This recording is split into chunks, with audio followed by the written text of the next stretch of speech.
reaksyon po ng NUSP Central Luzon sa pamamagitan po ng kanilang representante na si Clifford Piñera. Good morning Clifford, si Zander ito at si Angel. Good morning! Magandang umaga po. Opo.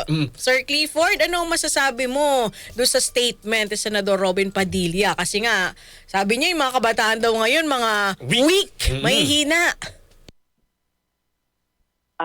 Para po kay Senator Robin Padilla, well, to be fair po, ako bilang kabataan, hindi ko po nakikita kung paano o kung ano yung naging batayan niya para masabi na yung mga kabataan ay mahina.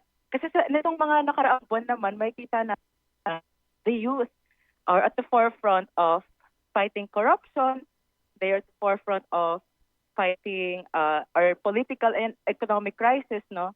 Nakikita natin na yung mga kabataan mismo, paano natin sila masasabing mahina kung handa silang lumabas sa mga classroom, handa silang lumabas sa kanilang mga tahanan at tumungo sa lansangan para kalabanin yung mga korap sa estado at yung mga korap sa gobyerno na hanggang ngayon ay hindi pa napapanagot. At makikita naman natin na paano ba natin masasabi na mahina ang kabataan? Araw-araw silang humaharap sa krisis pagdating sa edukasyon. Araw-araw silang humaharap sa krisis pagdating sa ekonomiya, na ang taas-taas ng mga bilihin at meron pa mga working student na mababa ang sahod. So, paano po natin sila masasabing mahina kung patuloy silang humaharap sa ganitong mga problema at patuloy silang humahanap ng mga paraan para tugunan yung mga problema na ito, personal man na tugon o kolektibong tugon sa pamamagitan ng pakikipag-ugnayan sa mga kapwa-kabataan o yung mismong pakikibaka sa lansangan. So, kay Senator Robin Padilla po siguro, ang pinaka magandang gawin niya ay pag-aralan yung konkretong kondisyon na nararanasan ng mga kabataan at pag-aralan kung ano yung mga paghihirap o yung mga karanasan nila sa kasalukuyan. Kasi ako personally po bilang kabataan, halimbawa, kakalabas ko nga lang po ng classroom na halimbawa dito sa Clark, ang hirap ng sakayan, ang hirap ng transportasyon, pero araw-araw kumakayod para makapasok. At maliban pa dito, ay meron pa kami mga iba't ibang kinakaharap na problemang pampolitika at pang-ekonomiya.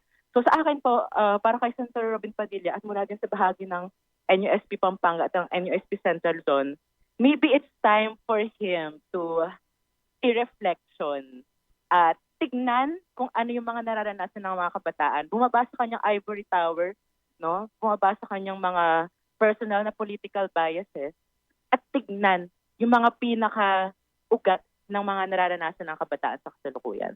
Ang sinabi niya rin kasi noon daw 80s o 90s, yung mga kabataan daw, hindi naman daw uso yung depression. Ako po, sir, isa akong psychology student, maliban pa siyempre sa pagiging NUSP Central Luzon Coordinator.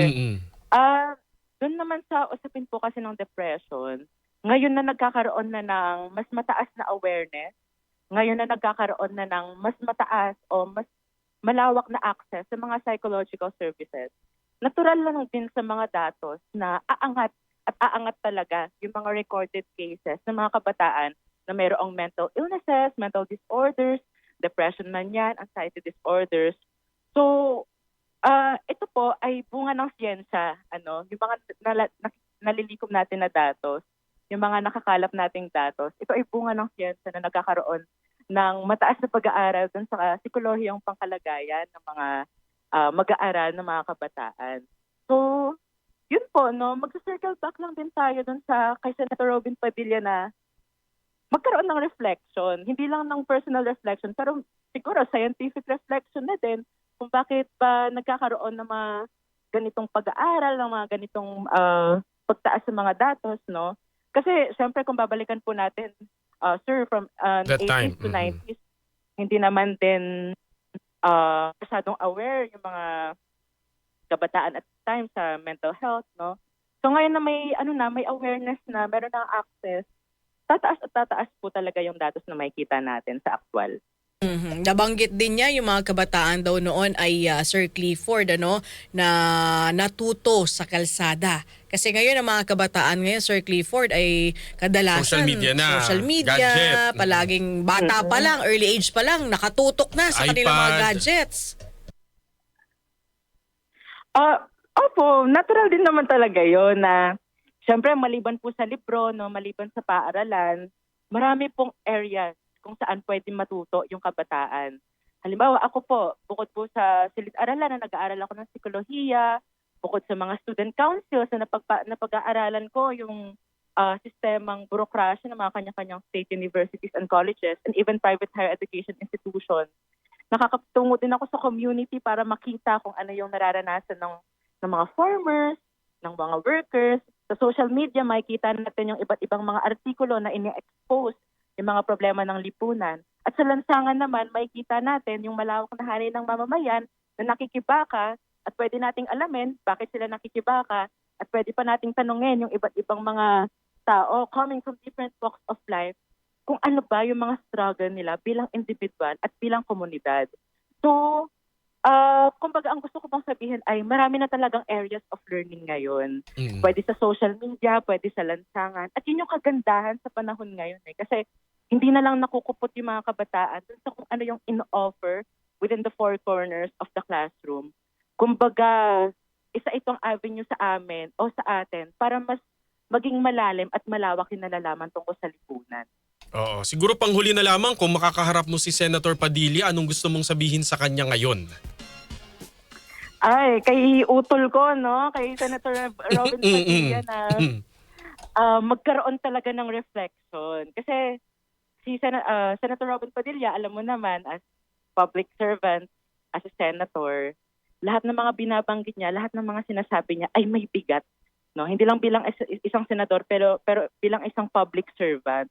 So, dapat laging pinag-iisipan, laging pinagre-reflectan, laging pinagninilayan kung ano yung mga binabanggit, ano yung mga sinasabi, no? Kasi hindi naman halimbawa in social media, in sa areas of learning, hindi naman sila out of the blue sumulpot. Ito po ay bunga ng mahaba at matagal na kasaysayan ng kabataan sa pagtuto. Yun lamang po. Maraming salamat sa iyo. Thank you po, Sir Clifford. At sa National Union of Students of the Philippines. Thank you. Maraming salamat po.